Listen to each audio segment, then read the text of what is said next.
Hi, my name is Dawn, and this is Have That Talk.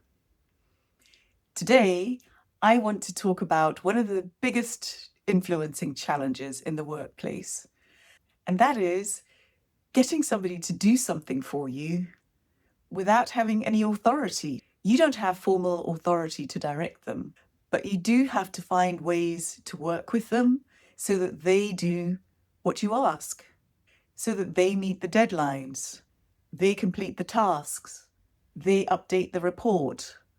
All this is necessary for a project team to work cohesively together.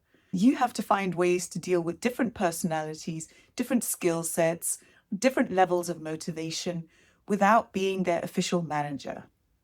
Outside of a project team, there are other stakeholders that you might need to do something for you, even though they don't report into you.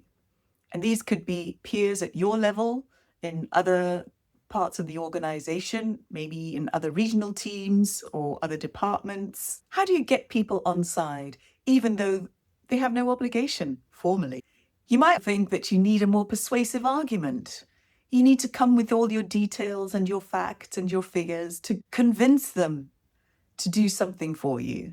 But they're thinking, I have 15 competing priorities on my list, and yours isn't one of them. And maybe you recognize I don't have the seniority to convince them. I'm just a small fish. There's nothing I can do. But that's not true either. Let's think about why people resist in those situations.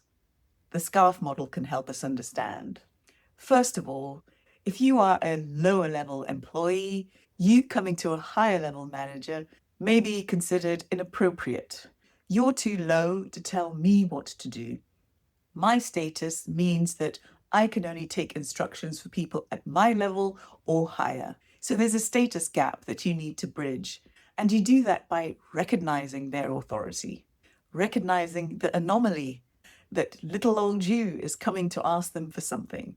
So rephrasing the ask as a request for guidance, as a request for advice, as a question may lower the barriers for you. If you're asking something of a peer, then there's a risk that they feel that you're stepping into their lane.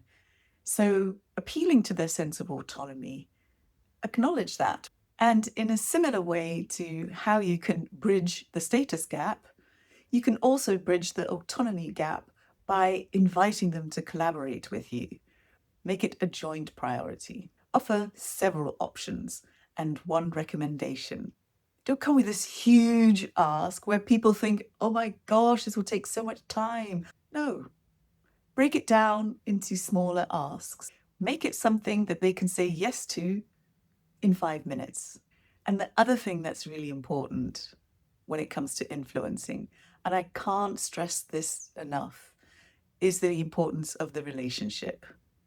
Before you make your ask, make a connection. Start building trust. Start building that working relationship, not in a forced way, but in a way that makes it just more pleasant to work with you.